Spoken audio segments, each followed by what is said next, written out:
आज शरद पूर्णिमा है, तो भगवत रास रस का कथन श्रवण करके अपने हृदय को प्रेमामृत सिंधु में डुबोते हैं।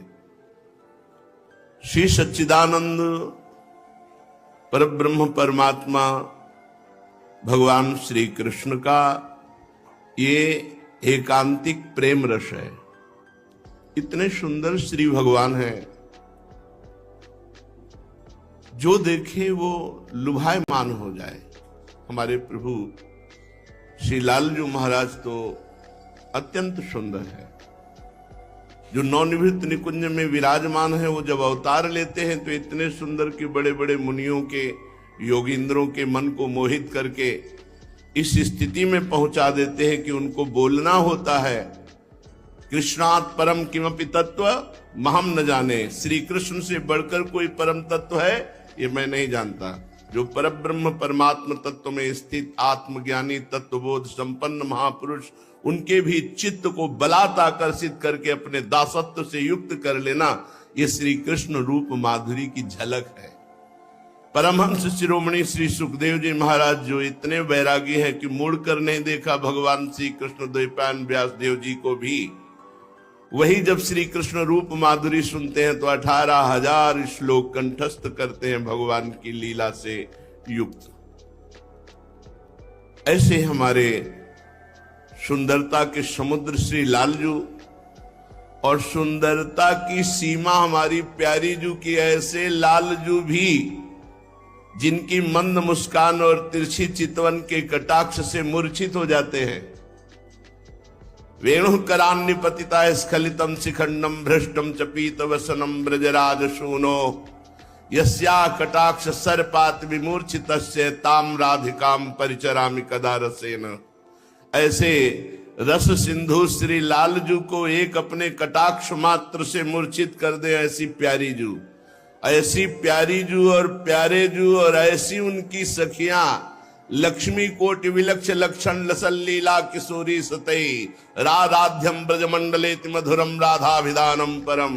करोड़ करोड़ लक्ष्मियों को मूर्छित कर दे ऐसी श्री जी की दासियां, इनका रास नवनिवृत्त निकुंज में, और गोपी जनों के साथ मध्य में राधा कृष्ण, इनका रास ब्रजमंडल में। ये मुनिमन मोहन, मदन मनमोहन, सुमन मनमोहन श्री लालजू महाराज अपने निज प्रेमी जनों को, जो कांता भाव से युक्त गोपी जन है और जो सहचरी भाव से युक्त महान रसिक जन है, इनको रास रस का रसास्वादन कराते हैं।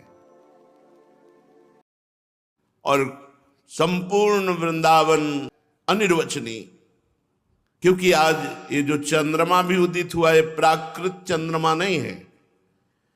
हमारे नवनिवृत्त निकुंज में चंद्रा सखी प्रकाशित हो रही। धाम में सूर्य और चंद्र का प्रवेश नहीं है। न तद भास्यते सूर्यो न शशांको न पावकः यद गत्वा न निवर्तन्ते तद धाम परमम मम। परम धाम वृंदा विपिन में सूर्य चंद्र का प्रवेश नहीं। दिव्य वृंदावन में चंद्रा सखी प्रकाशित हो रही। संपूर्ण वृंदावन श्वेत वर्ण हो रहा है। भगवान शंकर जो समाधिस्थ थे, समाधि भंग हो गई। विक्षिप्त को समाधिस्थ कर दे, समाधिस्थ को विक्षिप्त कर दे। ऐसी भगवान श्री कृष्ण की बंसी, जे ही बंसी बजी, उस समय एक भी खाग मृग पशु पंछी कोई भी नहीं आया। ये चमत्कार रास बंसी का। क्लीम शब्द का उच्चारण किया। अन्य समय बंसी बजती तो बड़ा प्रभाव बंसी का। गौएं चरना बंद कर देती, बछड़े दूध पीना बंद कर देते, वायु का प्रवाह बंद हो जाता, खगमृग पशु पंछी मौन व्रत धारण करने वाले मुनियों की तरह समाधिस्थ हो जाते। पर्वत से भी रस द्रवित होने लगता, वृक्षों की डाल शाखाओं से भी रस अमृत टपकने लगता। ऐसा बंसी का चमत्कार। लेकिन आज जब बंसी अधरों पे धरी तो केवल गोपी, सब योग निद्रा में, केवल गोपी का आकर्षण कर रहे हैं रास रस के लिए। मोहन वेणु बजावे इह रव नारी बुलावे। ये नारी कौन है? ये वेद की श्रुतियां हैं, ऋचाएं हैं। ये बड़े बड़े ऋषि मुनि हैं जो कांता भाव को प्राप्त होकर प्रभु के रास रस का रसास्वादन करने के लिए गोपी बने हुए हैं। एक बार पीछे सुनाया था, कोई 10,000 कोई 50,000 वर्ष समाधिस्थ होकर, कोई कैसे खड़े होकर तपस्या, फिर वो गोपी बने आकर। ये कोई साधारण नारी नहीं है। आई ब्रजनारी सुनत बंसी रो गृहपति बंधु विशारे। जिन गोपियों के कानों में बंसी की ध्वनि पड़ी, वो अपने घर, पति, पुत्र सबका विस्मरण करके जो जैसे थी भागी है। तो भगवत रास रस का कथन श्रवण करके अपने हृदय को प्रेमामृत सिंधु में डुबोते हैं। श्री सच्चिदानंद परब्रह्म परमात्मा भगवान श्री कृष्ण का ये एकांतिक प्रेम रस है।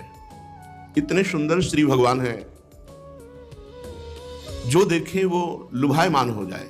हमारे प्रभु श्री लालजू महाराज तो अत्यंत सुंदर है।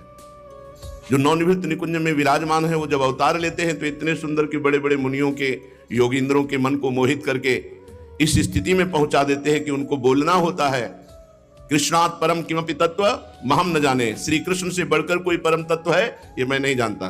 जो परब्रह्म परमात्मा तत्व में स्थित आत्मज्ञानी तत्वबोध संपन्न महापुरुष, उनके भी चित्त को बलात् आकर्षित करके अपने दासत्व से युक्त कर लेना, ये श्री कृष्ण रूप माधुरी की झलक है। परमहंस शिरोमणि श्री सुखदेव जी महाराज जो इतने वैरागी हैं कि मुड़कर नहीं देखा भगवान श्री कृष्ण द्वैपायन व्यासदेव जी को भी, वही जब श्री कृष्ण रूप माधुरी सुनते हैं तो 18,000 श्लोक कंठस्थ करते हैं भगवान की लीला से युक्त। ऐसे हमारे सुंदरता के समुद्र श्री लालजू, और सुंदरता की सीमा हमारी प्यारी जू की। ऐसे लालजू भी जिनकी मंद मुस्कान और तिरछी चितवन के कटाक्ष से मूर्छित हो जाते हैं। वेणुकरान्य पतिता स्खलितम शिखंडम भ्रष्टम चपीत वसनम ब्रजराज शूनो यस्या कटाक्ष सर्पात विमूर्छितस्य ताम राधिकाम परिचरामि कदा रसेन। ऐसे रस सिंधु श्री लालजू को एक अपने कटाक्ष मात्र से मूर्छित कर दे, ऐसी प्यारी जू, ऐसी प्यारी जू और प्यारे जू और ऐसी उनकी सखियां